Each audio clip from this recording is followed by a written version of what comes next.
it's gonna grow your glutes. How's that gonna grow my glutes? Got it. Glutes. It's all about the glutes, baby. That is, I noticed that in the gym before I built my gym for the last couple of years, is that everywhere I look, females in their late teens to late 20s all doing hip thrusters. Like, what are you guys doing, man? They don't know. It's a decent exercise. It's extra. If you're doing squats and deadlifts, you don't really need it. Or, your accessory exercises like lunges or loaded step-ups, things like that. It's just something else to do that's really difficult to do. We want to continue enjoying the fundamental experience of live music, but we've been through the wars and it's our time to chill. So if you want and need our money, which clearly you do, you need to meet us where we are now, not where we were when we were carrying this industry.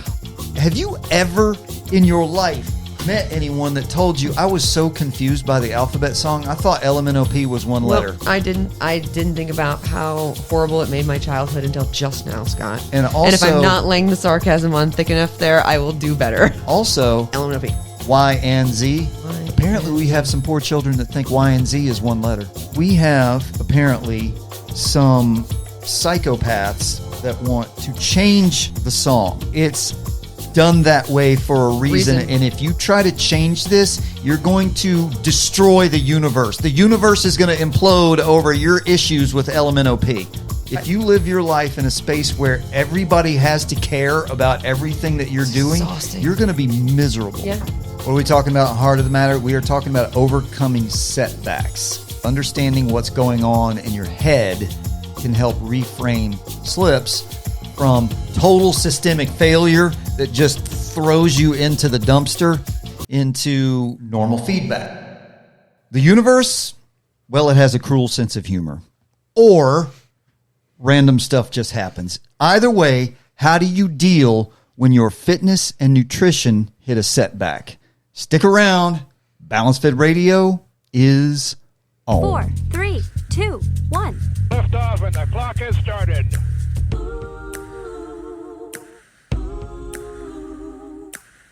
Hey now, namaste, word 'em up, and good day to you, Balanced Fit family, wherever you are around the globe, and welcome to Balanced Fit Radio. I'm your host, Scott Schroeder, and I am a certified personal trainer, nutrition coach, and performance enhancement specialist based in the lovely upstate of South Carolina, right here in Easley, halfway between Greenville and Clemson.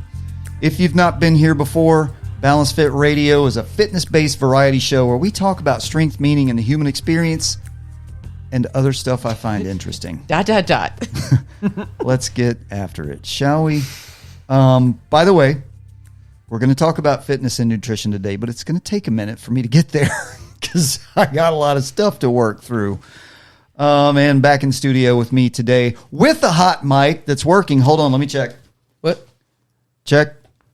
Sibilance. Yes. 1, 2, 3, right. sibilance. Her microphone is, in fact, indeed turned on and working. Hey, by the way, you might notice a theme in the apparel today. We got merch, people. I want to show you something. Who remembers this moment here?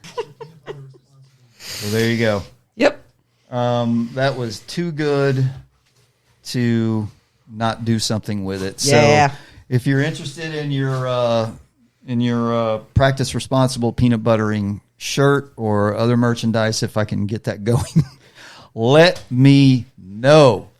I've never worked with Shopify, but I will get into it and we'll see what we can do. All right. Let's see. Hey, do you know who Cardi B is? I do. Well, I didn't. So I'm old. I didn't. I don't listen to pop music anymore. So I had to look her up, but I found an interesting random fact about her. Okay. I mean, do you know what they call Cardi B when she's running on the treadmill at the gym? What? Cardio! Cardio! Oh, I could have thought about that. I was like, this is going to include WAP somehow. Like, what are we doing? When I found that one, it made me laugh. I laughed, and I was like, you know what? Everybody's going to get this because it's so obvious. So I got a second one too. So here's your second one. Which cereal puts in the most time at the gym? I think it's a pun, like a serial killer, or is it a Captain Crunch? No, what is it? Shredded wheat. Oh, yeah. Shredded wheat is getting those gains, Scott. They're getting those Gains. You know what else shredded wheat might have these days? Because everything has it. Protein. And maybe peptides. But I have a question for you. I have a question for you. How's that gonna grow my glutes? Well, I mean, I'm going to do butt squeezes while I'm sitting here then. So we're going to work on it. Hey, you know what I just thought of? Last week, I had a pretty good stupid joke, but my mic wasn't on. So can I do it again? Let's go. Okay. Where does a pirate get his hook from? I don't know. The secondhand store. Secondhand store. Yar. Yes, mic is on. Arr. What does the Spanish pirate say? Ere. All right. Hey, if you're listening or watching and you aren't subscribed or following, what the heck, man? Dude, you're so lame. What is that? Why are you being lame? Don't be lame. Please take a moment and click whatever little button icon presents itself. You know, smash the like button. God, I can't believe I just said that. Jackasses. Smash it. Just smash it. Anyway, please take a moment and just subscribe to the channels, follow the podcast, all the platforms, like, rate, share, review, all the stuff. But that's important too. So apparently YouTube really likes, as I said last time, the thumbs up. So hit that thumbs up, the like, I don't know, is that the like button, I guess? They don't even show you that in the analytics anymore. It's weird. I don't know, they probably do. I just don't know where it is. I don't care. But sharing the show, whether it's podcast or on YouTube, or I put clips on TikTok and Instagram as well. Sharing is caring. I don't know how any of that stuff works, but sharing helps. It's to me, it's not about growing. It's about getting the word out. So if you find something interesting or informative or funny or whatever here, grow the community, share it out. And you know what? I think, honestly, if you do, like, share this out and, like, try to grow the community, it's going to grow your glutes. How's that gonna grow my glutes? I got it in there. Got it. Glutes. It's all about the glutes, baby. That is, I noticed that in the gym before I built my gym for the last couple of years, is that everywhere I look, I got females in their late teens to late 20s all doing hip thrusters. Like, what are you guys doing, man? They don't know. It's a decent exercise. Mm-hmm. It's extra if you're doing squats and deadlifts. You don't really need it, or your accessory exercises like lunges or loaded step ups, things like that. It's just something else to do that's really difficult to do. It's so funny. You just named off 4 glute kind of like exercises. And I was thinking about our week this past week, and I shuddered a little bit. I did all of that. Like, if you said Bulgarian split squats, I might have fallen out of this chair. We stepped on the gas. We hit it hard. I believe you texted me at one point and said that I was going to have to come do your hair. Put my hair in a ponytail. Okay, so I can obviously get my arms over my head, but it hurt. Like, it was very sore to try to then, because this lion's mane is crazy. And I was like, just, you can do this. And I noticed how saggy my ponytails were because I was just doing 2 loops or whatever because I was like, nope, put the arms down. Oh, Lord almighty. Sad, wilty ponytails. But we had a good week this week. All right. Before we came on the air, we were talking about the etymology of phrases and words and things like that. By the way, etymology and entomology are not the same thing. Yeah. Screen just went out and I don't know why. Are we having No, it's fine. And honestly, I don't care because the audio is recording. This video drives me insane. The recording is okay. Somebody Nope. I swear to God I was not moving. All right. Anyway. Swear. Maybe. Who knows? Testing. All Who right, knows? That's good. That's Yeah. working. All right, so I'm just gonna roll with it. I got audio, and your mic is on. So anyway, here's an expression. I have a few bees in my bonnet. You know the expression? You just got a bee in his bonnet. You got bees in your bonnet. Yeah, I got stuff buzzing around. It means you're upstairs. worked up about It's something, right, yes. or like something stuck in your craw. So here's a few things, and we are going to start right here. I am not shilling for this company, Oh, but it's so good though. but let me sort of let you know what it is. I'm not sponsored. This is not a paid sponsorship. And if hey, if you want to do a paid sponsorship, I mean, I do you gotta consume go your to- product. So you may be asking me, why is someone who is a nutrition coach and a fitness guy eating this junk food when I constantly holler about ultra processed foods and junk food and sugar all the time? But it's like hazelnuts, right? Like But that's- everybody needs to have a little treat. So this is part of my dessert. I do have dessert every night. My dessert is essentially my breakfast redone with a teaspoon of Nutella. So it's Greek yogurt, frozen blueberries, and I don't thaw them because it makes it a little bit more like a frozen like treat. yep. And a teaspoon of Nutella. That is my dessert. So yes, it's sugar and ultra processed and all that, and it probably has, I don't know, it probably has guar gum and food dyes and all kinds of nonsense. I'm gonna say, like, now we got to know. Now I But got to that's know. not- Yeah, but that's not the point. I have to I'm gonna think about the whole one time. of my Okay. 7 pairs of reading glasses for this tiny. Yep. Oh, number 1 ingredient, of course, sugar. Number 2, palm oil. At least it's sugar. Well, no, palm oil is horrible, but Palm oil, yeah. Hazelnuts, hey. Skim milk, hey. Cocoa, hey. Lecithin as an emulsifier. I mean, you're going to have that. Vanillin, not vanilla. what? Vanillin. Yeah, vanilla is really That's like expensive. vanilla's evil cousin. Yeah, that's most of the stuff that you think is vanilla, like vanilla extract, real vanilla is not anywhere near it because vanilla is super expensive. Anyway, that's not the point of this. The point of this is this incredibly stupid package that this thing comes in, which has been driving me insane for years because you can't get all of the product out of this package. I think the only way to do it is to get a blowtorch, spatula, cut it open, and with tiny a spatula. You got to really want it though. a tiny little spatula, and you got to spend hours and hours in there and getting it all over your hands and everything. And in fact, on the website here, on the description, I looked this up because it pisses me off that bad.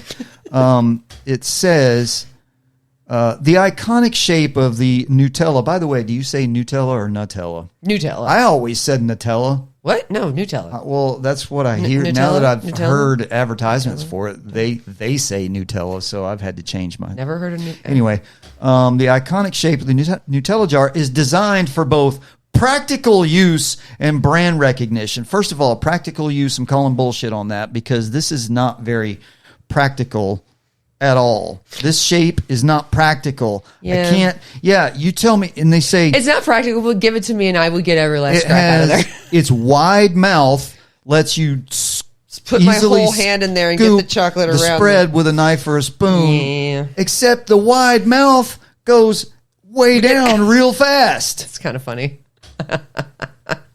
I mean, and too, like when I think about women's beauty products, same thing. Like they're selling you these creams and lotions and potions, and you cannot get the last couple of grams that you've paid for out of the Lotion. jar. Yeah. Why does we have the Suave lotion that we get from Walmart? Yep. I don't know why the pump Doesn't thing in go all the way down the doesn't bottom? go all the way to the bottom. What the hell, man? There's like this much lotion left.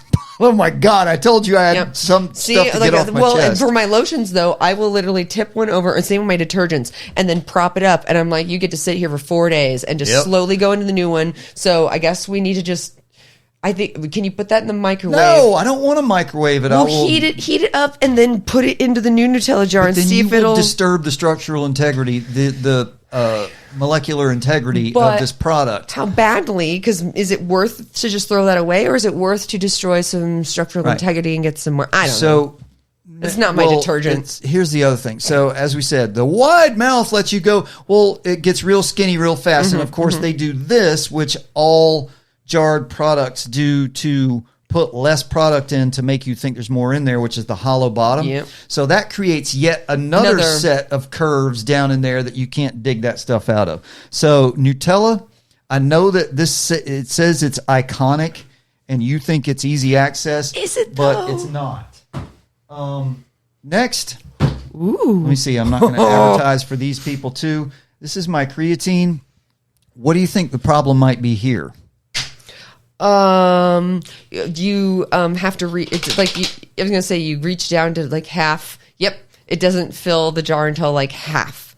Well, I'll get to that. Oh, okay. But give me a longer scoop, man. It's real hard for me to dig my hand doesn't fit in there. Your big man hands, yeah. To dig in there, and right now the scoop is about right there, so I have to turn it sideways. Yep. Now, is that the end of the world? No. But why?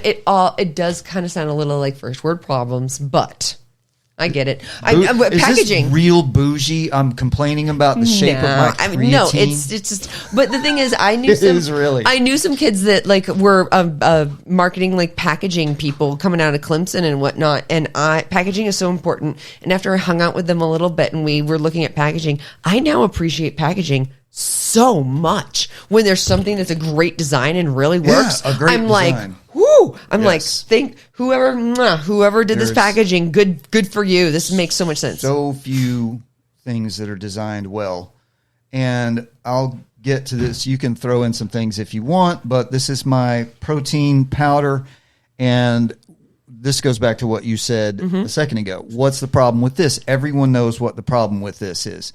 That when you open this, that there's this much product in there. Seems like a waste with so all the we all know why you're doing it.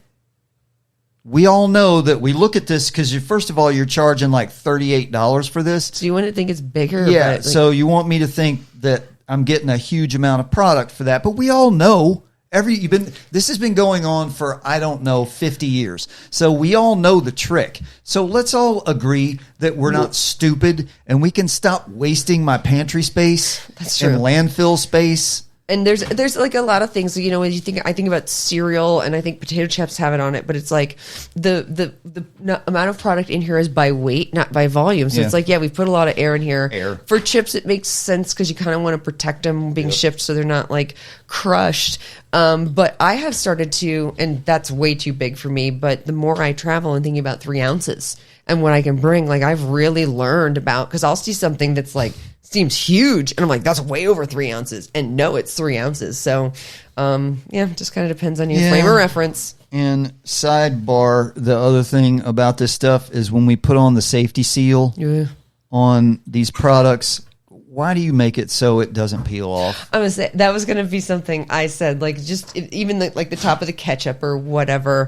I will like try it. I give it like 2 college tries, and then I'm like, screw this, and I just grab a knife and stab it. But see, I don't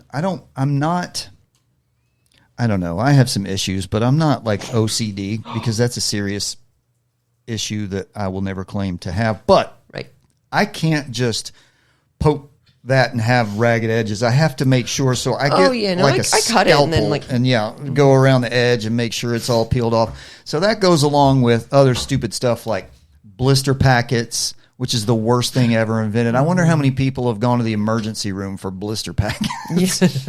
I got this huge 7-inch gash on my arm. How'd you do that? Trying to open the batteries. What else? Here's a good one. For this one is for Meredith. Why don't all women's dresses have pockets? Why don't all women's trousers have pockets? Oh, that drives me crazy. My friends introduced Everybody needs a back pocket They now, right? introduced me to the moo the other day. They got me this great moo, and as I was wandering around and it's so soft and wonderful, I was like, if only this had pockets, somebody would have to come over and wellness check me in about 3 days to make sure I've taken it off and washed it, because it is so comfortable and it's wonderful. But if it had pockets, And the last thing I will bring up in this is cup holders in automobiles. What are we doing? Why are we not? You're making cars that look like I'm launching spacecraft. Oh, my I've car looks like a cockpit. Touch screens and this, but I don't care about any of that. Quite frankly, I loved my analog dashboard back in the day. But cup holders, can we build things for people? So we have a Nissan Murano. It has 2 cup holders in the console for the 2 people sitting up front. They pretend that there's a cup holder in the door pocket, but it doesn't hold anything. Well, I have 2. And It could hold like a White Claw. I was going to say, mine could hold a can of soda. Like, that's about the size of it. And so, and there's cup holders in the back, but I can't use the cup holder in the back. So what happens? We always travel with our water bottle. What if we stop for coffee? What am I supposed to do now? Well, I just put one. Car manufacturers. I'm not putting something. No, not doing it. Make me extra cup holders. All right, I'm about to follow up on this with like the most bougie thing ever. So when I went to Vegas in January and rented that Ferrari, granted, and it was like I want to say it was a 2019, I forget, Spider something. Did it have lots of cup holders? But no. Well, that's what's so funny. Like, obviously, this is I think we looked it up. This, brand new. This is a $350,000 car or something. And the sun visors were the chintziest like pieces of crap you could have ever. Weird? Like, I could have ripped it off and then like that was funny. Was it real? I mean, it wasn't like a kit car or anything. No. Oh, it was. Oh, we used the launch feature. That was pretty cool. Right, so I but guess that's the thing. Ferrari is rolling the over Ferrari. his The blade. Ferrari is more Great. about like it. It's not like super luxury inside because you're just doing it for speed. But the cup holder in this car, I remember when we got in and at least we were able to Bluetooth it to a phone.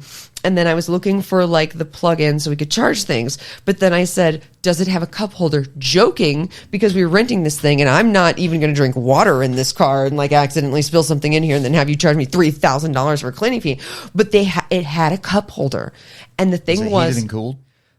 No. The cup holder was about this big. It could have held an espresso.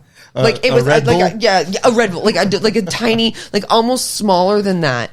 And I ended up laughing so hard because I was like, so what? This cup, what am I supposed to put in here? Like I couldn't even set my phone in it. It could hold it could hold my chapstick maybe. It was the tiniest little There you thing. go. Now Meredith would love that. A lip balm holder. There you go. But it was the smallest thing, and I clearly I was not going to drink the first thing in that car. All right. But if you have no cup any, holders. you guys have any stuff to add to the list of dumb products, dumb packaging, and dumb design, send it in. And Lucy, let's be honest, that is absolutely white girl first world problems, right? All right. Yeah. So next, be in my bonnet. I've come across this. I'm seeing this everywhere right now. I am Gen X. You are a Zennial. You don't really like to claim Zennial. millennial, do you? But you were born in 1982. I do. And because of which I've mentioned a million times, my older brother, the influence I had from having an older brother that was 8 years older, I just feel more towards Gen X than millennial. Fair enough. I was born in 1969. I am quintessential Gen X. You are.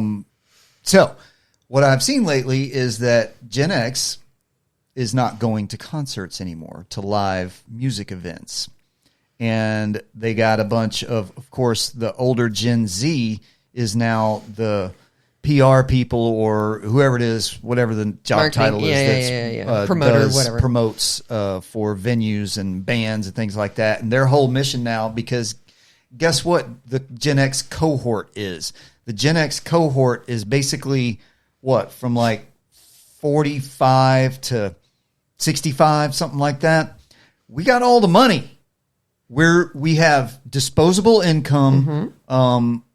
We've done the whole, we're in that place where we're not struggling. The kids are out of the house. We're not doing that. A lot of our mortgages are paid, all that kind of stuff. By the way, I'm real sorry about that, Gen Z. You guys got screwed. Woof. But anyway, so they need our money and they want our money and they want us back. And let's face it, Gen X, we made live music, the live music venue, what it is. We gave y'all that. The boomers set it up. We sent it into the stratosphere. But then you also, like, when you think about the live music that you could have gone and seen, like, when I think Incredible. incredible. Unreal. Incredible Legendary. shows that you had access to at the time. But we're not going anymore, and they want to know why. The Gen Z promoters and all that want to know why. Gen X, why? How can we get? They're asking, how can we get you out there? Well, let me tell you. First, let me give you a little speech, and then I'll tell you what you can do for us. I am ready. We are not ancient. No. We're old enough to have been through the wars, but we're not feeble. We're not Right. We're not sitting at home yelling at clouds yet. So we're not ancient, and we love live music. But Telling kids to get off your lawn. but we're veterans. We've done it 1,000 times. We've done festivals and general admission. We've seen new acts and non-mainstream shows. We've done clubs and dives and stadia and arenas. We want to continue enjoying the fundamental experience of live music. But we've been through the wars, and it's our time to chill. So if you want and need our money, which clearly you do, you need to meet us where we are now, not where we were when we were carrying this industry. Well, and when you were talking, my guess was going to be, because you had access to such great shows and you've been there, done that, like, to get you to spend your dollar and go out of the house. And it's not even for the artist. It's just like, just going out of the house can kind of suck sometimes. It's got to be so amazing. So if people aren't bringing an amazing show that you really want to see, and I think it's the same with how sports are struggling. Like, when I can put my projector down and I'm paying $300 for a ticket in the new nosebleeds at Soldier Field or Hammond Field or whatever the Bears are doing these days. The Indiana Bears. Yeah. Why would I go pay $60 for parking, wait in line, sit in the cold, like deal with all that traffic, all that stuff, and then pay $300 for a ticket to watch ants? What is this, a house for ants? Watch ants play on the field when I can get my home theater and everything set up. So your bathroom is right there. And it's yours. Oh, and it's clean. And you know what? Your food is right I'm there. not paying $12 for a PBR. I can just go get a 12-pack if that's my jam. So all of and it, like whatever. You can spend $100 on a pretty decent football watching party. Yep. Invite some friends over. Yeah. And do the thing. And it's so much more fun. And that's the thing. And I think that was going to be my guess with concerts too, especially having seen what y'all saw and like having the access to the things y'all had access to, and like it has got to be something really special now to get you out of the house. So maybe that's my $1 million idea. Hey, Live Nation, live streaming for concerts. And I will everything that you just said, I've said that for years, because we've been going to, Meredith and I, since we've been married, so way after I was, in my young 20s getting after it, we've gone to plenty of concerts, plays, shows, sporting events, pro and college and high school, all the things. And we loved the interaction. The vibe is what we loved. But the vibe is kind of dying. And when you put that on top of all of the inconveniences and discomforts that you just mentioned, like you talked about being cold because you're from the Northern upper Indiana, Midwest. Chicago, yeah. When I think about sitting in a football stadium, Swamp I think ass. about sitting in a concrete walk. Yeah. Yep. I'm not doing it I get anymore. it. I get it. Anyway, here's what, but the vibe, man, that's why you go. Because yes, and not even how the tip of the spear technology that we have now, even 20 years ago, you still had big screen TVs and, you could still do the thing at home, but the pull to get in the vibe, man. Yeah, like the vibration that's kind of happening there with everything. So we would still go. We wouldn't go season tickets anymore. But we would go once a year. College football, NFL, my favorite teams, doesn't matter. But it's like, geez, that's a pain. For the return on investment, and it's so freaking expensive now. Yeah. Everything. But back to concerts. So let me give you some things to do. You want us back? Here you go. Shows start at 6:30. Yeah. Not 10 o'clock. Oh my God. 6:30. I love karaoke, and every time it's like starts at 9 or 10, I'm like, can we please just start karaoke at 7? And by the way, you may laugh at that, youngins, but you start going to a couple of 6:30 concerts and you'll jump on board with that too. Yeah. And also It's your great. concerts are going to max out at 90 minutes. And I mean max out at 90 minutes. It's great. But this reminds me, Meredith bought me tickets for my birthday. It's got to have been maybe 20 years ago now to go see David Allan Coe on Hilton Head. Yeah. And it was at this real cool, intimate venue. And these musicians are so freaking notorious for this. But by the way, I was working in the golf industry at the time, which meant I had to be up at about 4 a.m. to get to work. So I was already sacrificing. Yeah. I'm like, this is cool, fine. But I'll yeah, I suck wanna it up see for a this, day yeah. and it'll be fine. He didn't come out till 11 o'clock. Yeah. The show was supposed to start at 8. There was no opening act. Yeah. We just sat there for 3 hours while Yeah. he was doing who knows what. And I Yeah. was livid. Yeah. Anyway, start the show at 6:30. And actually started at 6:30. Yeah. Yeah. Oh, well, how about this? Fine the acts that don't start on time. Yeah. So ingress and egress. Get your Yeah. shit together, man. Make it easy for me not only to park, but to get into the venue and out of the venue. And then home and in bed by 10:30. Glorious. I've fought. I don't Yeah. want to fight anymore. Yeah. Okay. I've done, like I said, Yeah. this whole thing revolves around, this isn't us complaining about doing stuff. This is like, Yep. we've already done this. Yep. We Yep, did yep, it for yep. decades. Yep. Do better. It's not 1981 anymore.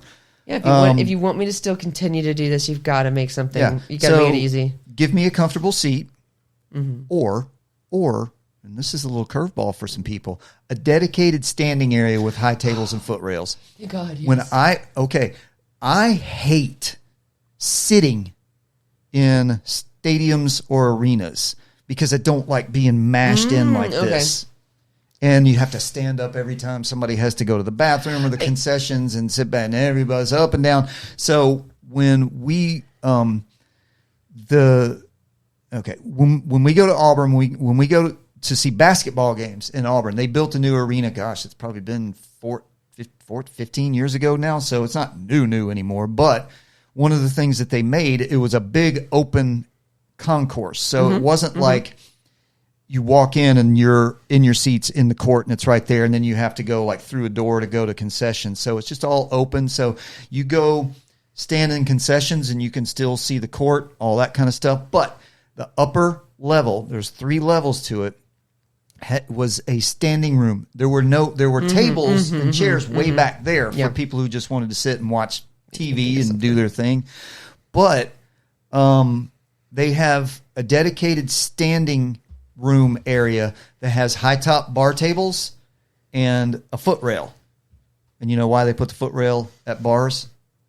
Because it's uncomfortable to stand on 2 flat feet. feet. So Yeah, you you shift gotta- your weight, I was and gonna they say keep it's you for at the comfort. bar longer if you can put your foot up on something. But anyway, so give me something like that because I don't actually like to sit down. I don't like to Yeah. be mashed in like a sardine. I like to stand up. Well, and two, I've got some GA ticket. I just pulled up my Ticketmaster to tell you what concerts I'm going to from now until I think I've got stuff booked till December. But I love the GA. I love being in standing and being kind of close and whatnot. But there's so many times that, you know, with the opening act and whatnot, and me going generally by myself, I'm standing there for 4.5 hours because no one's going to hold my spot.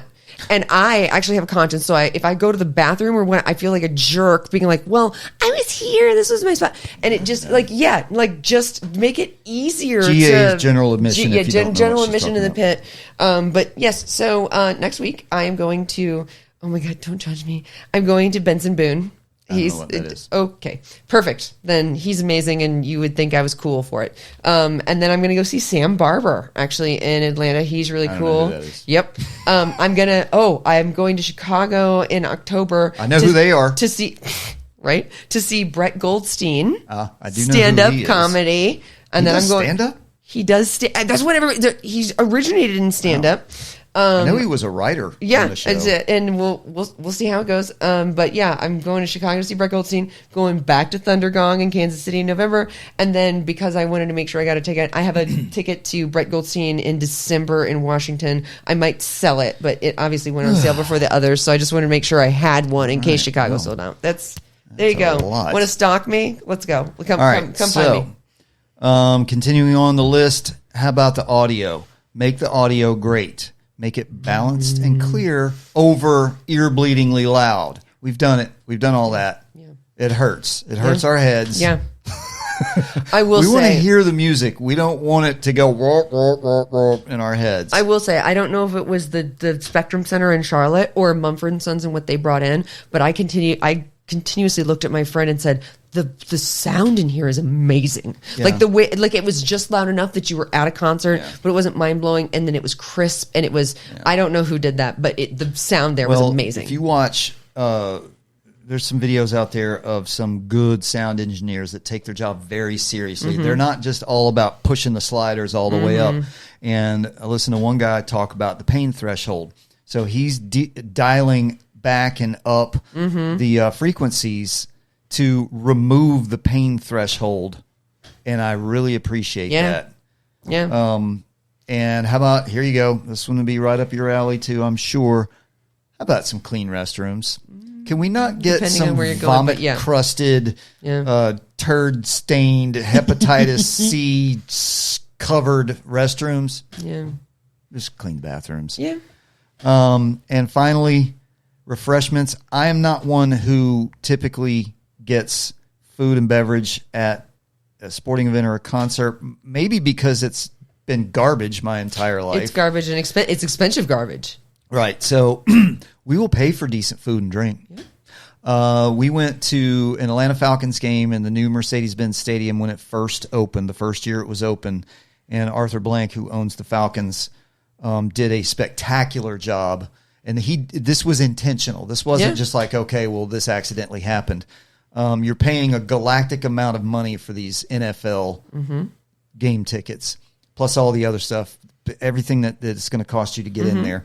Well, he didn't want to nickel and dime the fans once they were inside the stadium. So not only was it stuff like they got soda fountains everywhere. So you just do your own free refills. You buy the one, and then you just walk by and refill your own soda. You don't even have to go ask somebody to do it. Nice. And the food, yes, they have the basic stadium food.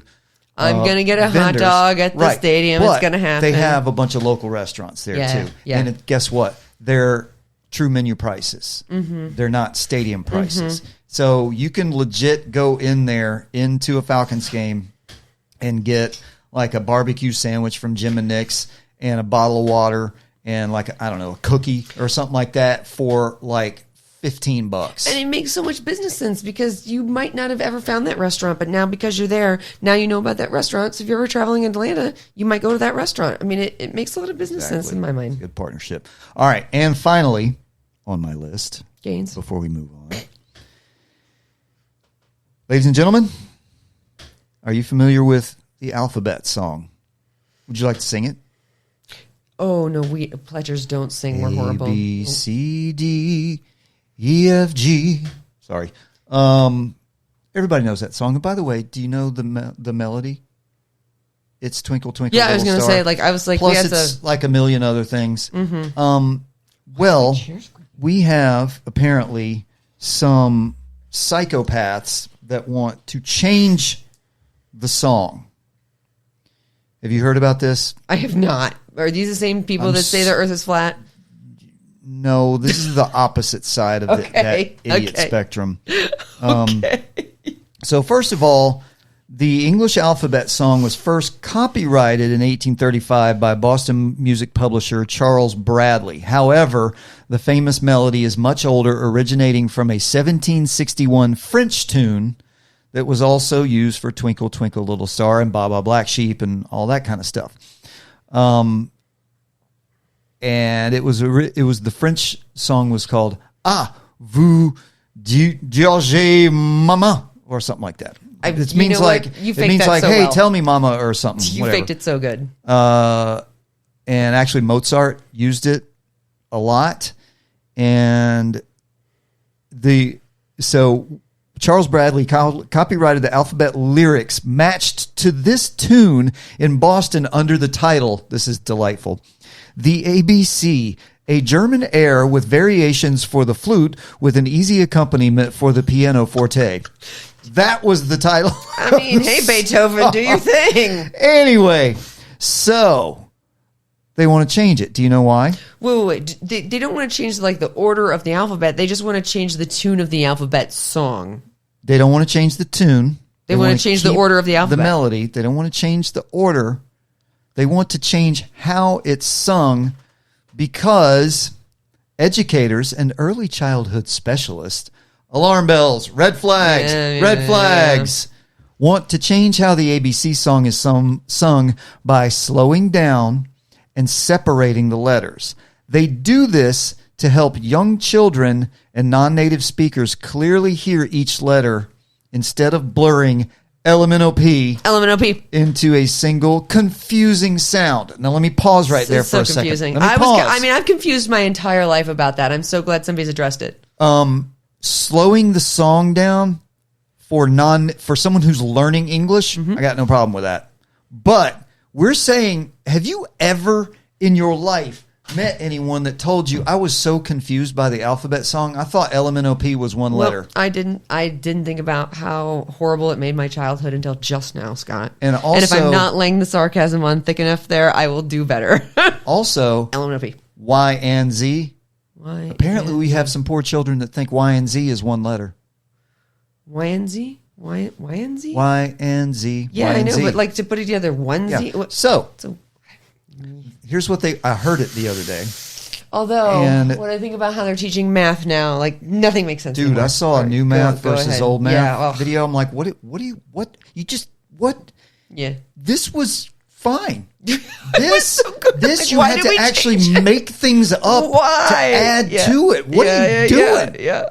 Like long division wasn't long enough. Anyway, Okay, sorry. LMNOP. So they want to make sure that these delicate little flowers can understand the letters perfectly because apparently we're having issues these days. So instead of going A, B, C, D, E, F, G, H, I, J, K, L, M, N, O, P, Okay, so Q, R, S, T, U, V, W, X, Y, and Z, you might notice a pattern there. Yeah. They want to go A, B, C, D, E, F, G, H, I, J, K, L, M, N, O, P, Q. And I can't even Hard wrap pass. my head around Hard it. pass. These are the kind of idiot clowns who want to change everything. These are the assholes who, when you get a software update, nothing new happens. They just change the fonts and margins for no reason. Yeah. They moved on the iPhone under contacts. In the last update, they moved the search bar from the top to the bottom. I hate it. The first thing I did was try to figure out how to get it to go back to the. I Why? could not do it at the Why? bottom. Who asked for that? No. Yeah. Who are you? Give me your address. I'm going to punch you in the face. No, when I think about how, who's doing this, who is sitting around thinking about the alphabet song and that should be changed. Now, granted, my brain moves at 1,000,000 miles an hour. I think about so much stuff. I think way too much. I know what bisque is because I got in a rabbit hole one day when somebody mentioned to me that they would love to have bisque for Thanksgiving. And I was like, wait a minute, how many bisques are there?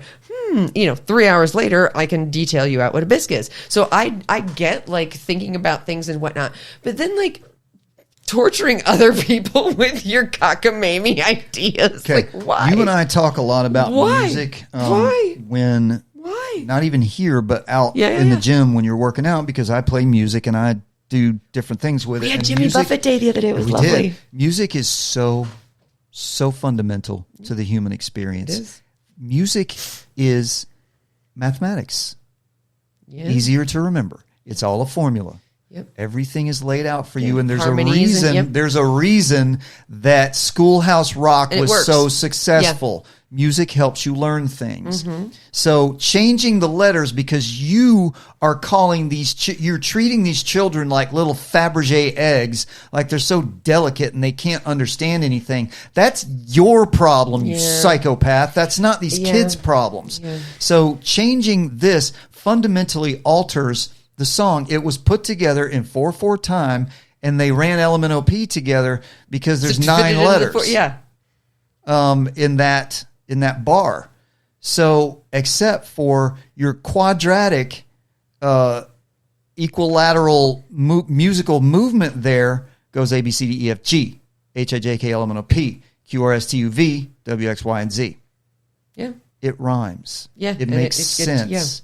yeah. It's an ending place for that bar. And two, that's why the telephone N, numbers. LMN, N is not an ending place for that. That's somehow, like, they did the study that telephone numbers are 10 letters because that's like the perfect, because it's the most 334. numbers It's you can it's the remember. most numbers you can remember, and they've chopped them up into the way you can remember them. Da-da-da. Yep. Anywho. It's done that way for a reason. Reason. And if you try to change this, you're going to destroy the universe. The universe is going to implode over your issues with LMNOP. All right. But at the same time, Scott, I won't be the zombie apocalypse, but I'm trained and ready, and so, we'll just keep going. Are we hitting our main topic next? Well, let me get back to my notes. Oh, okay. Just because, sorry, I had to take a picture of Raya. I don't know why. So she lays right here, and I don't know why she's got one leg under your rug and her top leg over the rug, like she's holding it, and then she's got both back legs under the rug. It is very strange. Interesting. But I would also like to use the restroom before we hit the next thing. All right. Let me hit this, and then you can go to the restroom. We got to do the Zeitgeist, the Gen Z segment. Yes. All right, Gen Z. I have. By the way, I want to keep reminding you this. I'm also seeing a lot of stuff out in the Zeitgeist, out in the digital landscape about how dumb y'all are.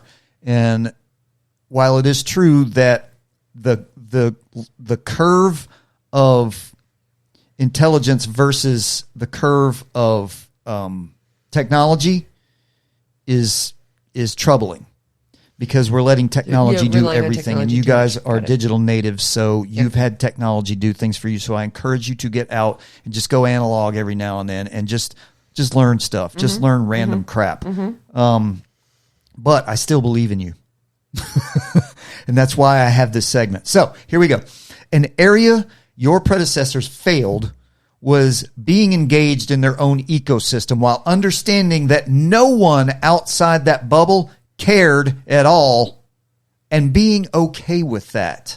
That's a Gen Z trait, if there ever was one. Wait, I'm sorry, doing my thing, and I don't care if you care or not. Okay, so sorry, I was trying to follow that along. So you're saying their predecessors, so millennials and maybe even my age, are totally cool with just doing their own thing and give zero F's about if anybody. No, the opposite. No, of okay, that. we care too much. Yes. We care too much about doing our own thing and trying to fit in and da-da-da-da-da. Yes. Okay. See, sorry. Let me say that again. I'm with you. Being engaged in their own ecosystem while understanding that no one outside that bubble cared, and they're okay with it, and being okay with it. That's where they failed. It failed. Okay. They desperately needed validation above fulfillment. The thing they were doing or becoming, whatever it was that you were engaged in, or whatever kind of person you were sort of becoming as you grew up, that became secondary to the demand that everyone recognize and praise what it was they were doing or becoming. And this got so out of control that people who did not genuflect to every single lifestyle or choice were to be destroyed, not debated, not ignored, but destroyed. You ever meet the adult who's angry at everyone and everything for no valid reason? There you go. That's exactly where that leads. If you can do, Gen Z, listen to me. If you can do your thing to the best of your ability, find joy within it, understand and accept that almost no other human on earth cares, and be okay with that, and let them do their thing, then you will have the keys to the kingdom. You know, That is it. When taking pictures of your food became so popular, I went and ate some beautiful dishes and some delicious burgers and whatnot. And I always thought to myself, like, I would take a picture of it. And I'm like, what am I going to do? Post this? Lacey, no one gives a shit. No one Nobody. cares what you're doing. No I mean, one. the only person that cares is maybe your mother. But doubtful. Like, yeah. But it's funny you say that, because I was just thinking, I just gave a Gen Zer a talk about this, about being single right now. And so it's really interesting to me to talk to somebody in their late 20s versus me being 44 and perpetually single and like whatnot, and trying to, relate, even though they've still got so much time. And I still have so much time, but I just pulled up what I wanted to say. I just said, use your time to work on you while you're single. Lean into your faith because you have that. Spend time with really good people that appreciate you. Slay as the business that you started from the ground up. And if that is your life for the rest of your life, which we both know it won't be, that's still a damn good life, friend. Like, just be content with it been given. Like, I was thinking about how healthy my parents are. How lucky am I that my parents, 79-year-old father, 76-year-old mother, have been so healthy. Like, that's just something to be happy about. And be content with what you have and where you are. Once again, I'll bring up that quote that I heard from Jimmy Carr, and I think he might have gotten it from Alex Hormozy, who got it from somebody. Like I said, everything, we're all derivative of everything. But the quote is, or the philosophy, the idea is, happiness is your current situation minus expectations. Yeah. Your expectations are out of whack. Yeah. That's our fault. When I say our fault, I mean, we let that shit get out of hand, that your expectations are insane. But anyway, stop caring. Stop demanding validation. I love that book. Do your thing and let everybody do their thing. Get on with it. I love that book. It's the art of giving zero fucks. Like, Mark and it took me subtle art until of not giving a fuck. it took me until my 30s and 40s, which is what they say. Like, a golden retriever is the equivalent of a 5-year-old, but a cat is the equivalent of like a 45-year-old woman. And it's like, yeah, because it gives zero fucks. Been there, done that. Like, we're so over it. And if young people can get to that point quicker, because it took me forever to stop trying to please people, stop trying to live the life I thought were expectations and all of that, like getting to that. And it's not that I don't care about my life. I love my life. I'm having a great time. We do this together. Like, there's so many good things. And it's just, but if I can stop caring or thinking, like putting these expectations on myself that other people I'm just doing me. And man, I wish I'd gotten here 20 years ago. I have a little anecdote to go along with this, and then we'll take a little bathroom break. Thank you. 2016, Hurricane Matthew came through the low country of South Carolina. We were living in Bluffton at the time, and I sent my wife and daughter up to her parents' house to be safe. I stayed because that's what I'm going to do. I'm going to sit there. Bluffton sits inland from the coast. It's not going to be hit by straight line winds. Yeah. We're not going to get a storm surge. So things are going to be okay. Yes, a tree could have come through the house. Whatever. I get it. I'm not stupid. But I'm guarding my homestead. Okay? So that's what happened. Anyway, so it was an extremely bad hurricane that knocked down millions and millions of trees. So the power was out in my neighborhood because where we lived they hadn't put the underground utilities in yet. So our power lines were still up above the ground on old wooden telephone poles, and all of them got knocked down. Yeah. All of them. Yeah. It was incredible. And all these old, hundreds of year old oak trees, there's one road in and out of Bluffton coming from Savannah, which we lived down, and all the oak trees were down that. And by the way, sidebar, you want to know who the good people are and who the bubbas are, and rely on the bubbas, because guess who was out there before any kind of emergency personnel? Bubba out there with trucks and chainsaws. Yeah, and I mean, and a little bit too. It's like, oh, that's dangerous, but no, they're wonderful, wonderful people. Dangerous, fuck you, Scott. Sorry, I'll keep going. I have something to tell you about that. All right. So anyway, why am I talking about this? Because I was sitting at my house and I told my wife and daughter, don't come home. They're not going to let you in because they had the roads shut down. They weren't letting anybody in or out. And but I was ready. I had battery power. I had the car to charge things if I need to. The car was filled with gas. I had all of my. It was actually, we were without power for 8 days, and it was actually one of the most enjoyable, peaceful times of my life because I had everything regimented, laid out, ready to go. All my flashlights, the stuff that I needed, even if it was dark, I knew where it was. I could walk by and grab it. Anyway, on like day 6 or so, and thank God it was October and it wasn't like early September because the weather was actually kind of nice. Aside from the hurricane part. Yeah. So I was sitting out. I took to just sitting out in the driveway. I took a lawn chair out and sat in my driveway, and my neighbors were out there too. And we were just chilling and just listening to the silence, just utter silence.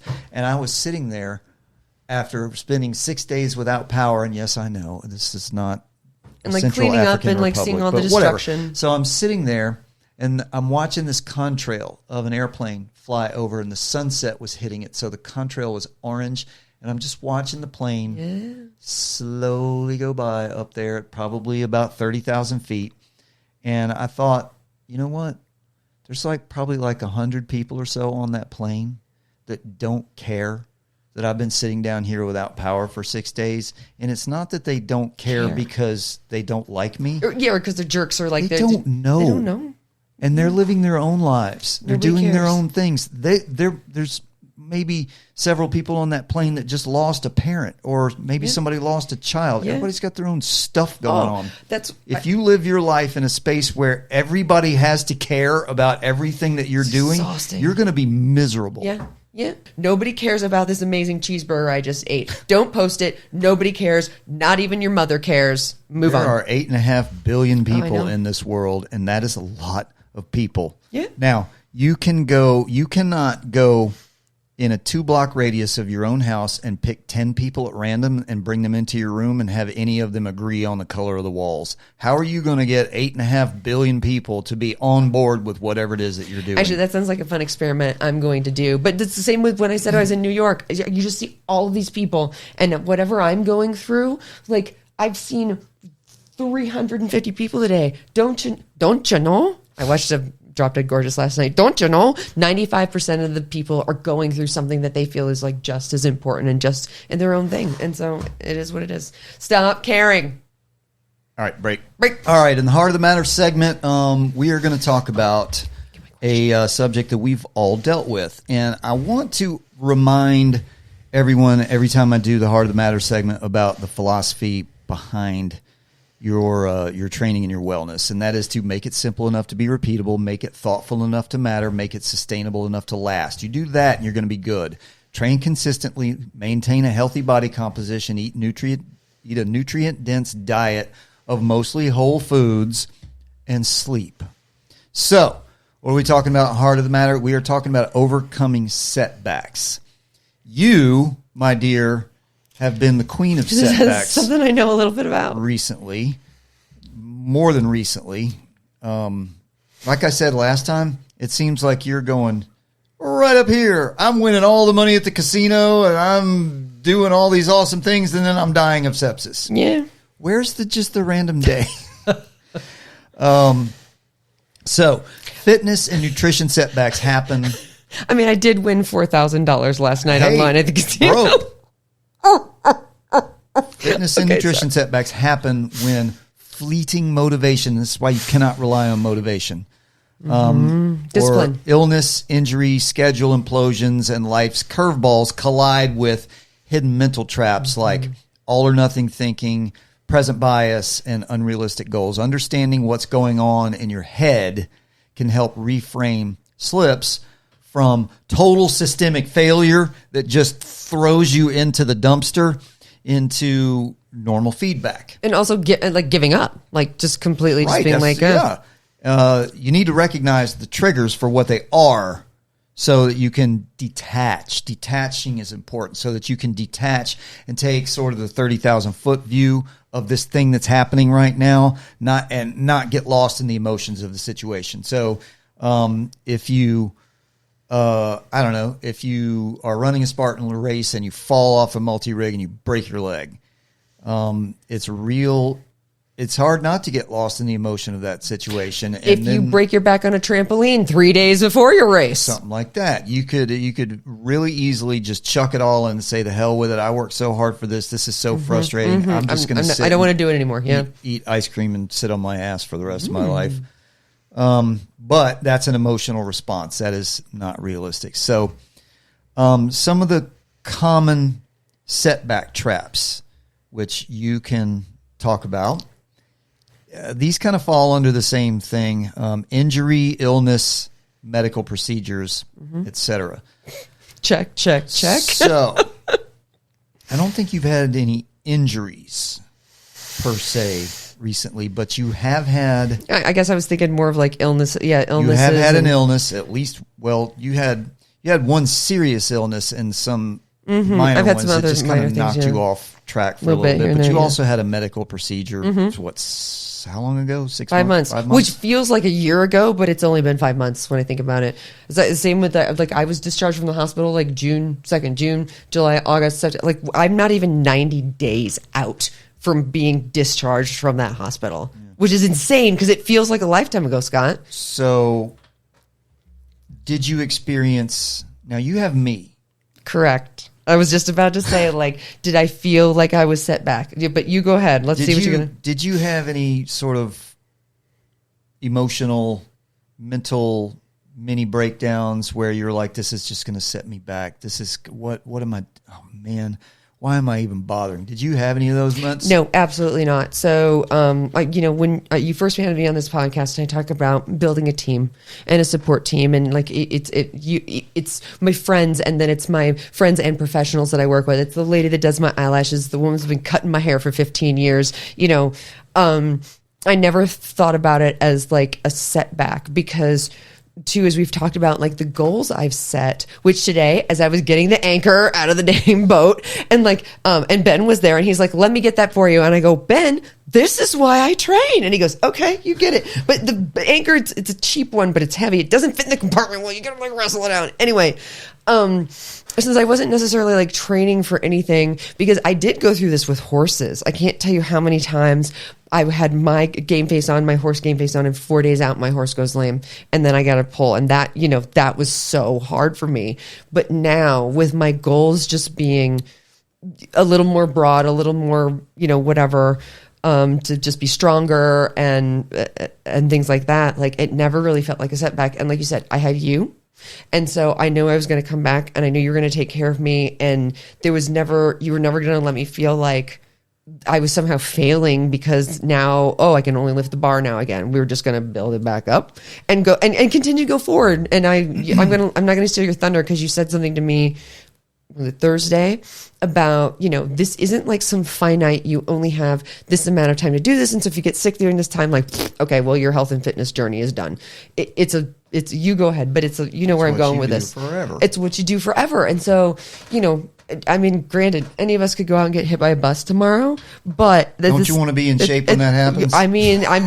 Seriously, with how bad of luck I've had with that category, I hope I'm in great shape because you know what? That bus might just stop itself, or it might just bounce off of it.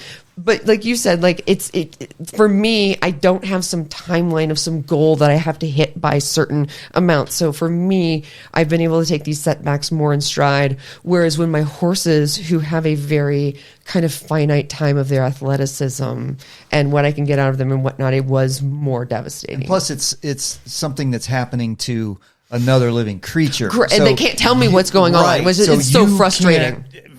Talk them through it. And they are, and I always say, like, however you want to say it, like my cats and the dog, like God has entrusted me with these little souls, and these souls are my wards to take care of. And so when a horse was hurt or lame, I always felt awful because, say what you will about horse sport, and if it's, but for me, I've been projecting what you wouldn't have even projected on yourself onto. Yep. But if you can get into that mindset now, you don't have to have a trainer for this, but it is so important to surround yourself with the right people. And even a gym buddy can help you. Yeah, and I am not one of these people that talks about cutting people out of your life. This is not what I mean. But you need to tighten your circle of people who are genuinely supportive, and support is not always kind. Oh, I'm all about cutting the circle, people. Come to me and we'll talk some tea. You got to give... Well, listen, if you've given people a chance and they've abused the chances, let it go. But what I'm saying here is instead of just slicing off, relationships, just tighten your circle surround yourself with people who elevate you and hold them tight. Yep. And like I said, people who are just going to enable you to do dumb shit, that's not what you need around you. Those are the people that are keeping you down. But having that, like you say, your team, and I use that. I stole that from you, by the way. I have my team too.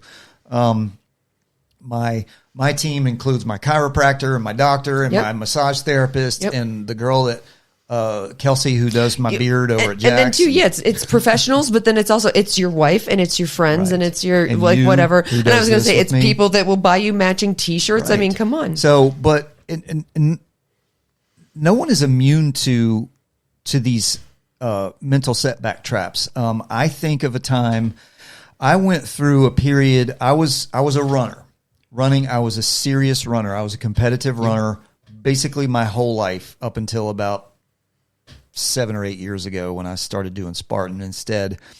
But whenever I would get an injury before a race, it would just devastate me. I missed the Peachtree Road race one year because of this particular injury I'm going to talk about. But anyway, I had, which is the world's largest 10K in Atlanta. I had for probably 7 years or so, I had a series of calf injuries that would knock me out of training or competitions for weeks while I was rehabbing it. And I didn't know what it was. And it would go like one calf and then I'd heal. And then 4 months later, the other one would happen. And it felt like I was being shot. It felt like it felt like a giant rubber band snapping in my calf. Yeah. And I couldn't walk. I could not physically put weight on my leg. But it would take 2-3 weeks to heal and I'd be out. So obviously it wasn't anything horrible. We think, in retrospect, when I dealt with the person I was dealing with, we think it was just a bunch of scar tissue that was Interesting. letting go. Yeah. Anyway, regardless of what it was chronic, and it was for years. And I would go 8, 9, 10 months without it It'd be happening, fine. and all of a sudden, bam, out of nowhere, I'm Yep. out. But I specifically remember one time where it happened, and it was like the 14th time that it had happened over a series of years, and I was so angry.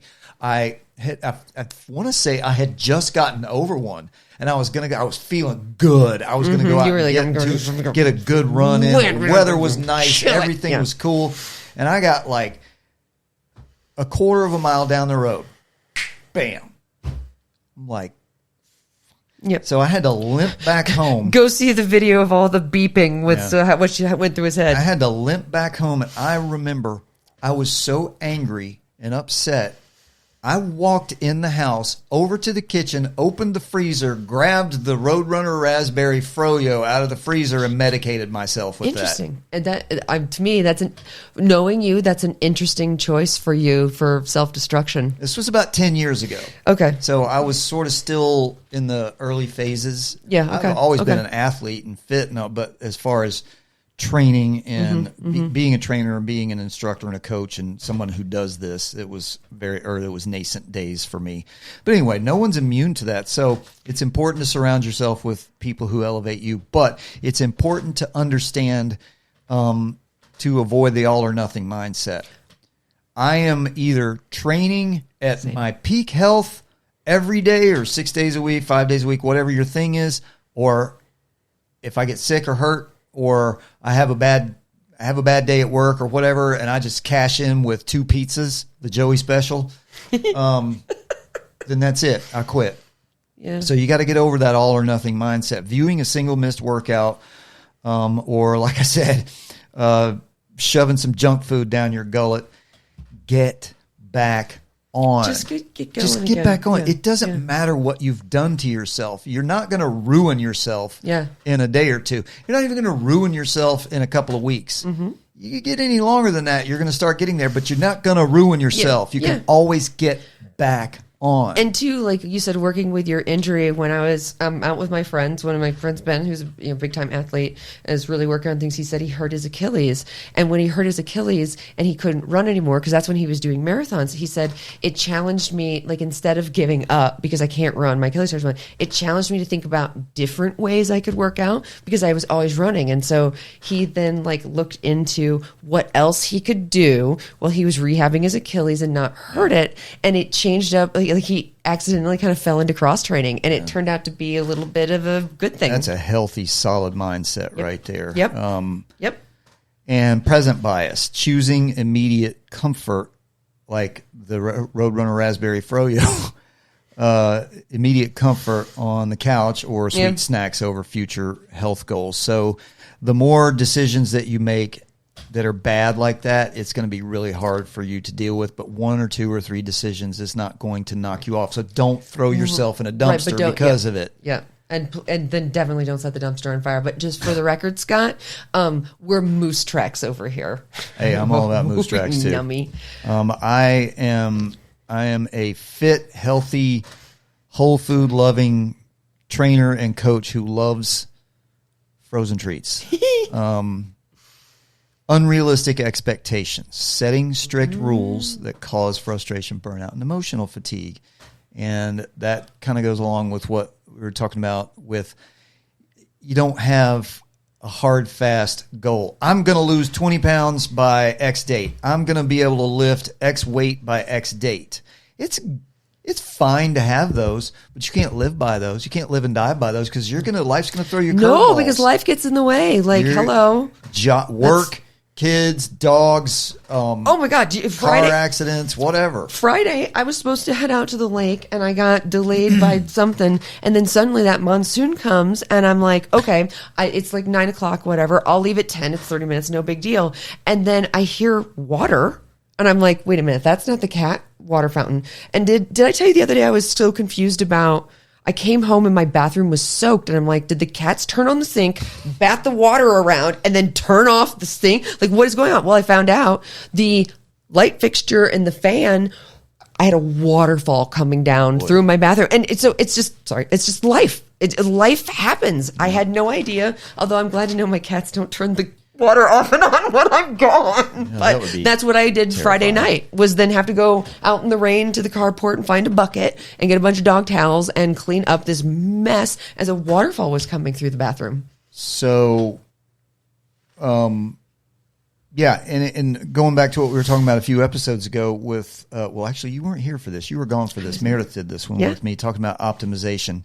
And the difference between having a program and a system versus optimizing every single moment of your day, because that's going to lead to catastrophe when something knocks you off, which it absolutely 100% will. Yeah. So if being able to be flexible, mentally and emotionally, psychologically flexible when stuff like that happens, so that if you do miss, like, let's just say, let's say something like that happened to, I'll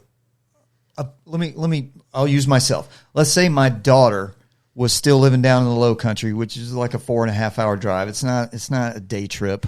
And she had that happen, except her ceiling collapsed and she needed help. And I had to go down there and help her do things, get insurance and do stuff like that. Well, I'm missing however many workouts. Yeah, sure, I can go run or do push-ups or whatever, but I'm not doing that. I'm taking care of her. Yeah. It's fine. Just adjust. Or you can get in a few push-ups and jumping jacks or whatever. So get out of the all or nothing and the unrealistic expectations, and furthermore, decision fatigue. And this is why I started with my philosophy: make it simple enough to be repeatable, make it thoughtful enough to matter, make it sustainable enough to last. That takes decision fatigue off the table. Using up mental energy on daily choices until healthy meal prep or exercise feels impossible. So that's decision fatigue. And that's also why my workouts, just like your workouts, when I hit the space bar on the computer out there, there's my workouts. My workouts are boring. They are. You showed me. I do the same thing on a 3-day rotation, 6 days a week. But your drawings for Wally are not boring. So I don't have decision fatigue there. Now I'm able to add in some enhancement exercises if I have time for it, some balance, sustainability, balance, agility, things like that. But anyway, and also, as we all know, famously, I eat the same thing every day, all day. Yeah. I have no decisions to make. I do not have I live fatigue free when it comes to decisions. So what are the strategies? Shout out Meredith.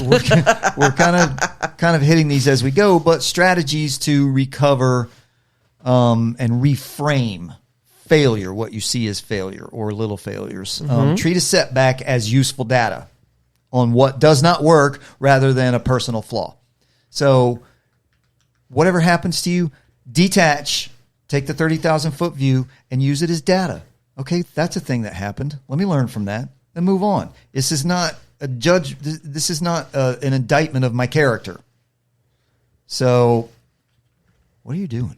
I'm taking notes as I'm thinking about things that you're saying Really? that I want to follow up on. So I'm listening and trying to All right. take and, some quick thoughts. Start small, focus on tiny, simple wins. Like these are very tiny, like drinking water or a short walk to rebuild trust in yourself. So if you fall off the wagon and all of a sudden it's 2 weeks since you've worked out and you've eaten 19 pizzas and a bunch of moose tracks, then get your ass up off the couch, put your shoes on, and go for a 5-minute walk. And that's a freaking win, man. It. If you have really fallen in the hole that badly and you decide that day to not eat that 20th pizza and go for a 5-minute walk, that is a freaking win and good for you. And let it build. Yep. Also, be kind.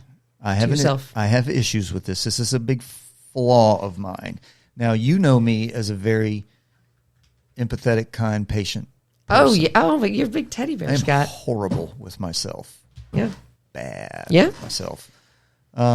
Practice self-compassion instead of harsh self-criticism after a slip. A way I really like to say this is because a lot of people have said it to me that like, give yourself grace. Give yourself Give yourself grace. some grace. You are human. Give yourself some grace. Now, honestly, my thing kind of works for me. I'm a psychopath. If I'm running a race and I'm feeling a little tired, I'm like, just dial it back a little bit. You don't have to win this one. That's when it starts kicking in. You filthy, diseased, rotten piece of shit. that, You all that. just start And you know running what? more. There's Marines right now in Syria who are just, and I'm just like, oh, I can't let that Run happen. faster, yeah. So- and you know there are people that works for. Like for a while, I had this little thing where I was just I had it was my first midlife crisis where I just realized I was like, wait a minute. So I get up every day. I feed the dog, I feed the horses, I feed the cats. I go to my job all day, and then I'm exhausted. And then I go outside and mow the lawn, and I don't have time for anything else, and I'm really tired. And then I cook the meal, and then I feed the horses, and I feed the dogs, and then I feed the cats, and then I shower, and then I go to bed. And that's just wash, rinse, repeat for the rest of my life. And it got me really down. So I started this thing where it wasn't quite as mean, but I just said, don't be lazy, Lacey. And I would get up and do whatever I needed to do then instead of wallowing in it. And that's, I think that's different than self-criticism. That is sort of how you do anything is how you do everything. Don't And be that's- lazy, Lacey. That's Yeah. the mantra that I say whenever I walk past the sink and there's a bowl in it and I'm going to bed. Just wash Like, the bowl. That'll wait. I'm like, Nope, just wash it now. How you do anything is how you do everything. Yep. It'll take me 90 seconds to do this and it'll be done. Yep. Whatever. Yep. And so for the record, I do not recommend the verbal self-flagellation that I partake in. Be kind to yourself when you slip up, but don't allow yourself, don't enable yourself. But then don't mollycoddle yourself. Right. Yeah, like look, I'm a special pretty princess, but at the same time, like at some point you do need to bring the discipline in. And lastly, along this, which I like, and you know this about me, build systems.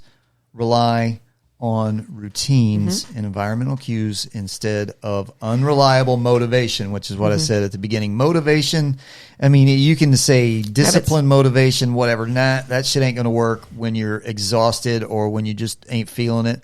But if you build self-engendering habits that you do things like you don't let yourself walk past the sink with a dirty dish in it, or you tell yourself, I'm tired, but I need to work out because it's good for me. Just put your shoes on. Just put your shoes on. Thursday. And you're halfway there. Thursday, Scott. Like I was dying. But yeah, that's it is like just do it. I don't think I've ever said this on the podcast, but I think I said it to you the other day, and I have never ever, even when I was exhausted, tired, heartbroken, like whatever, I have never regretted a workout, but I have regretted almost every single workout I've skipped. Even if I go to the workout and I didn't give it 100%, even if I could only give it 60% that day, I was there. I got social. I did something like, and I felt better because, and it maybe my workout's supposed to be an hour and I only did 45 minutes, whatever. Like we said, if you've been sitting on the couch for 2 weeks, walk for 5 minutes, do something. I have never regretted going to a workout I didn't feel like doing, but I've regretted every single workout I've skipped. What I like to say is I don't have any empirical data on this, but I'm willing to bet everything that I own that no one has ever been on their deathbed and looked around and said, shit, I wish I ate more gravy.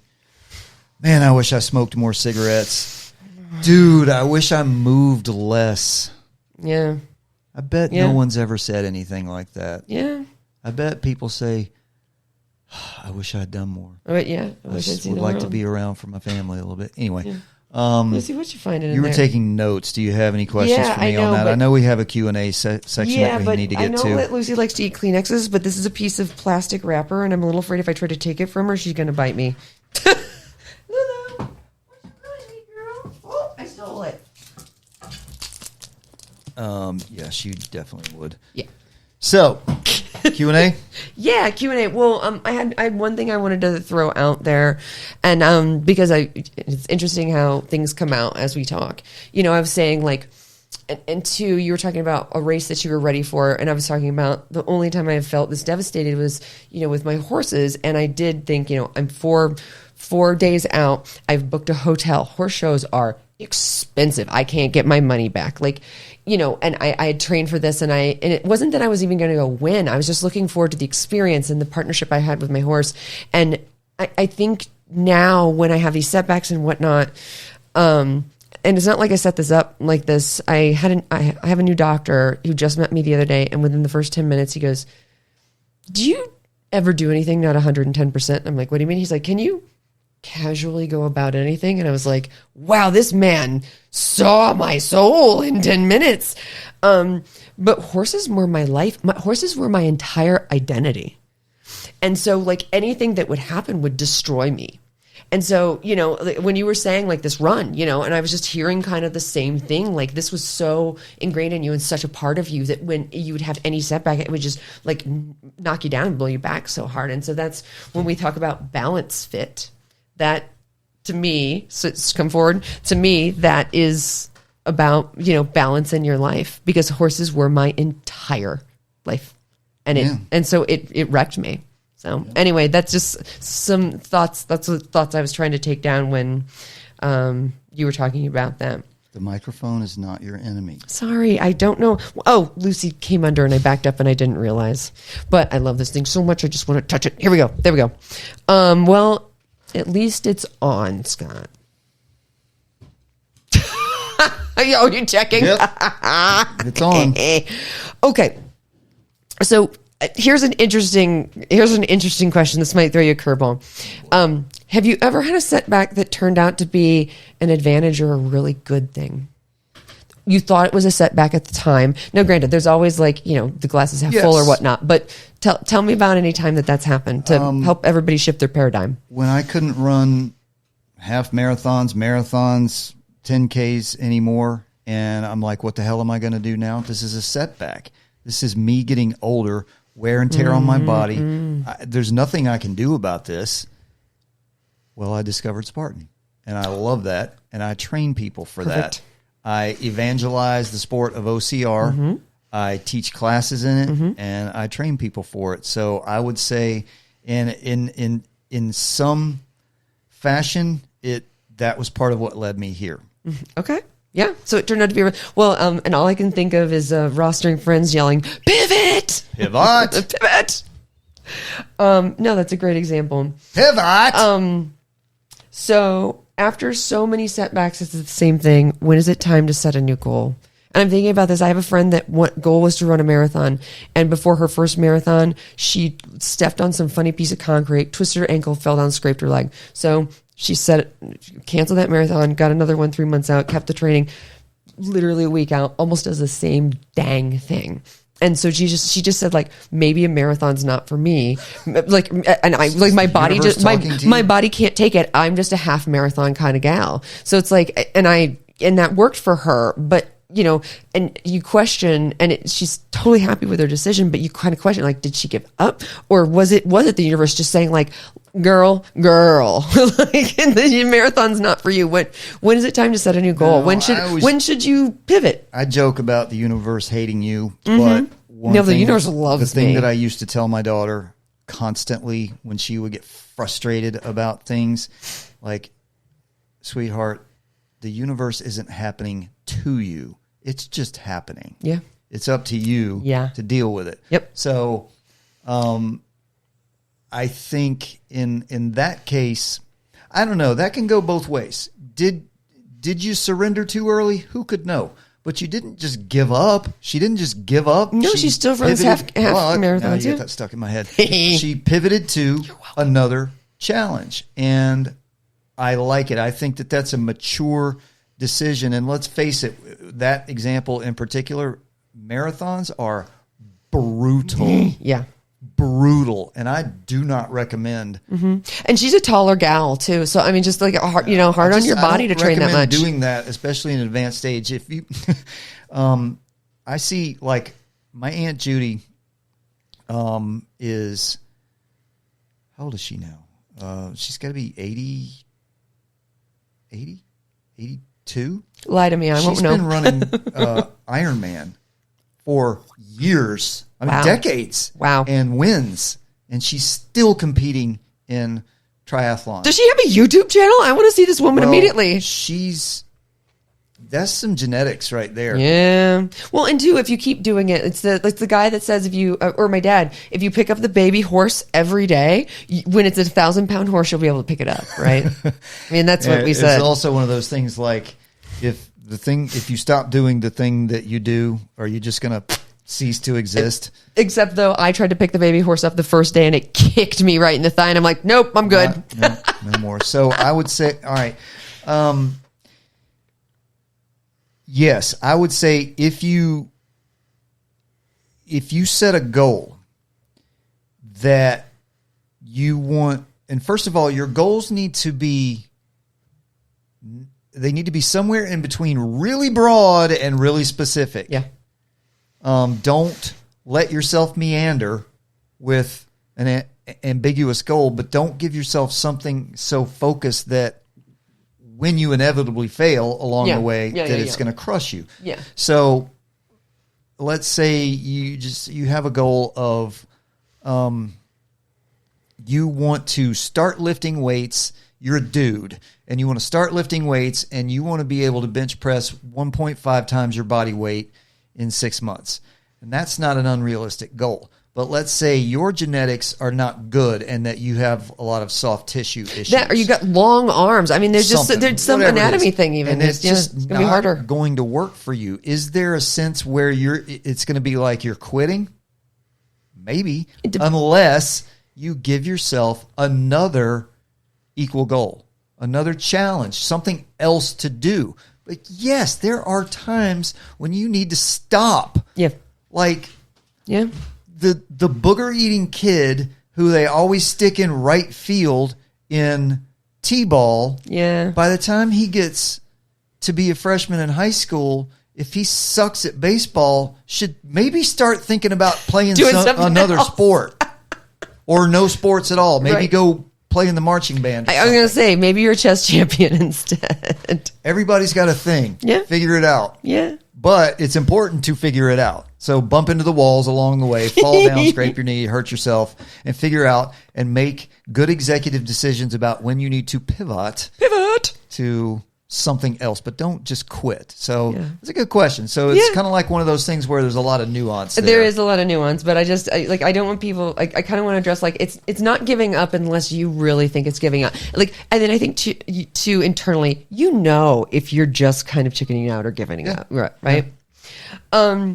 So here we go. Something kind of more more technical, what is the best way to come back from a setback? How much do I scale down, if at all? I mean, and I know it depends on how long you're out and like whatnot, but obviously I come back from the hospital or surgery and whatnot, and it's not like you went right back into my program. So what should people just keep in mind if they're coming back from a setback, how much they need to like give themselves grace, but like, okay, you did the 5-minute walk the first day, good for you, but now we've got to keep going.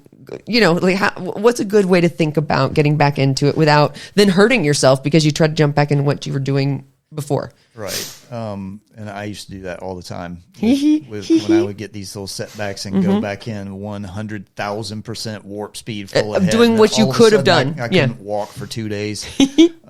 So are we talking, what kind of time frame are we talking about here, and what kind of setback are we talking about here? And that's what I'm saying. There's kind of a nuance. Or are we talking about months? Well, no, I'm just saying like that's very, it can be very nuanced, but like maybe just kind of broadly, what should I keep in mind if I've been off for years? Well, being off for years isn't a setback. Being off for years sounds more like life. But if I'm training for something and something like life gets in the way, like what should I kind of like? You don't want to be too hard on yourself, but like kind of what sort of things should I think about as I'm getting back into it? I mean, maybe listen to your body is the best way to go, but the discipline that I had to learn every time I had to come back from an injury is the discipline of not going 1,000 miles an hour on day one. Now, not everybody possesses that mindset. And some people go too light. Yep. Some people are not doing enough, but let's just say, for example, we're talking about 4 months. You had a surgery, you couldn't lift, you could walk, you could do some stuff, but whatever. So you're getting near being detrained. Well, in that period of time, let's say we're talking about lifting weights, there is muscle memory is real. You build within your muscle fibers. We're coding for new proteins. We're doing things. We're growing, and those things stay there for sure for 4 to 6 months, generally speaking, depending on who you talk to about that. So if you're getting back into it, you're not going to have to relearn technique and like a lot of those things. This was nice. You just need to start. You need to scale back. Like you need to forget about whatever it was you were doing previously, and just basically you don't have to start over at that point. But on the other hand, if you are just deconditioned and detrained, meaning years, you've either never trained or you haven't trained in years. Then you need to, the most important thing if you are not new but you haven't trained in years is to forget everything you ever knew and start with a clean slate. Tabula rasa. Love that. That's the giving yourself the grace. That's saying, I used to be able to do this. I should still be able to do it. And I'm getting frustrated that it's taken me this long to be able to even get halfway back to what I used to be able to do. Let it go. Let it go. So start over. Build yourself a new foundation. It's good. Now you can take some of the knowledge that you got from previous training, but if we're talking about years, there's a lot of things that might have changed. Yeah. We know a lot of things that we didn't know. And if you are a non-athlete, deconditioned, detrained, that you've never done into this, you need to get with someone who knows what they're doing and can help you. It's such a big deal. And honestly, you can go, if you go, I'm not, I hate to use brand names, but I'll do it anyway. Planet Fitness. You go to Planet Fitness, it's $15 a month to go to Planet Fitness. And I don't know how much they charge, but I know that you can get personal training there and it's not that expensive. Yeah, do it a couple times to get somebody to get somebody to show you how. I was just about to say that, and I was just like, I know you're a personal trainer and whatnot, and I came here, and it's been one of the best things that's ever happened to me, especially with where I was. But like, even if you have hi, buddy. But even if you have a really knowledgeable gym buddy who has taken a lot of personal training, like I feel like I could help somebody a little bit. Now I'm not going to look at their ankles and toes. Real careful with like that. I know, but just in general. But I'm not going to look at their ankles and toes. Like you're just like, what are your toes doing? And I'm like, I have no fucking clue, Scott. You think I control those things? But like, I would absolutely be able to see if they're rounding their back. It was like with horses. You know, people are like, do you give lessons? And I'm like, well, no, but I've ridden enough and I've watched enough that I can probably I could spot some bigger things. I mean, I can't Now it's great. It's not like I'm going to give my friend 200 pounds and say like deadlift it, but I could tell them if their back wasn't flat. I could tell them if they're, even just having a knowledgeable friend to kind of get you restarted. It can be, like you said, it can be dangerous. But I would rather my friends come to me because I've worked with personal trainers. I've done so much of it, and I'm never going to tell them like, I know exactly, but I can spot things versus looking at an influencer online. But oh my God, we're not even going to go into that tangent. No. So yeah, no.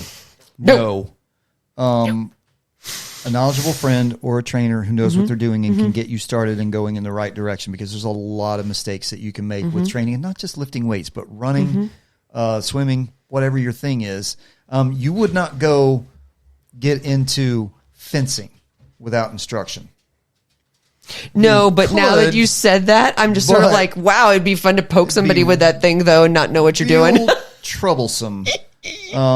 So find somebody with some knowledge that knows what they're doing, can get you going in the right direction, because not only are they going to enhance your ability to get stronger faster, but also to keep you from building bad habits that will lead to injury or plateaus, things that you can't overcome with strength training, or again, outside of strength training, whatever it is that you're trying to do. All right. What you got? Yeah. So I've got two things close to my heart. So first of all, when you were talking about staying during the hurricane, this is my brain rights. My initial thought was, I'm going to go home later, give AI a picture of Scott, and ask it to make a meme of him fighting a hurricane. Because that's what I thought. I was like, you're like, I'm staying in the house. I'm like, oh no, you're staying there to fight that fucking hurricane. I know you. You're going to fight it.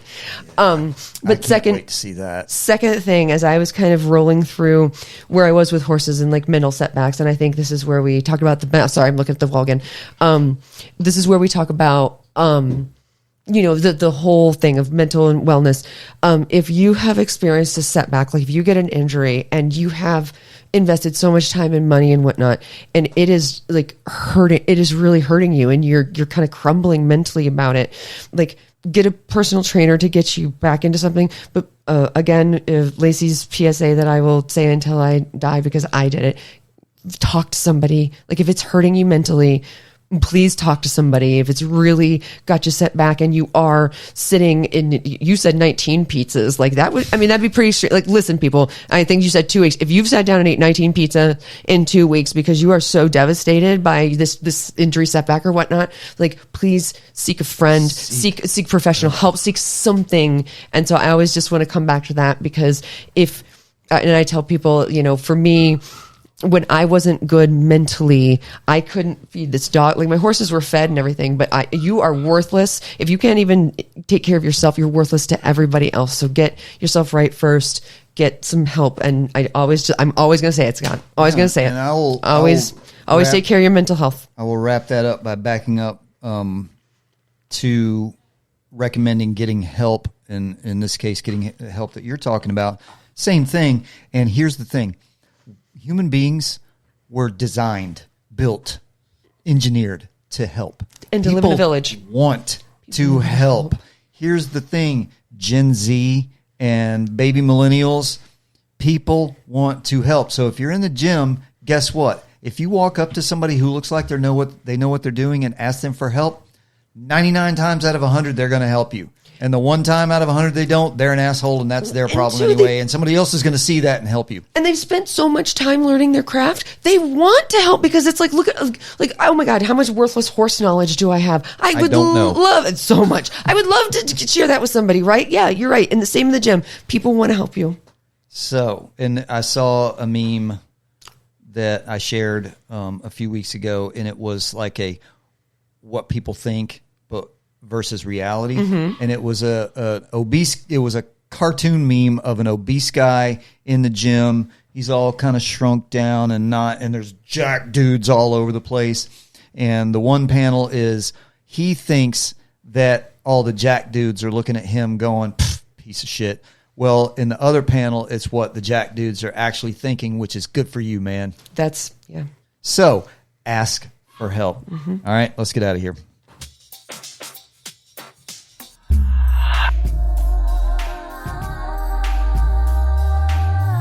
Hey now, Thanks for spending time with us today on Balance Fit Radio. I hope you didn't hear the screaming puppy too much. If this conversation resonated with you, share it with someone who might need it.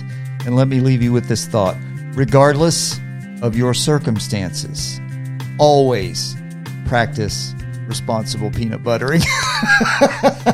Until we meet again, be capable and resolute and move through this life with a dadgum sense of purpose. Train to be the right kind of dangerous. And remember, your life, your potential. Peace out, homies. See y'all next time. That was good. Sweet. I really enjoyed that conversation.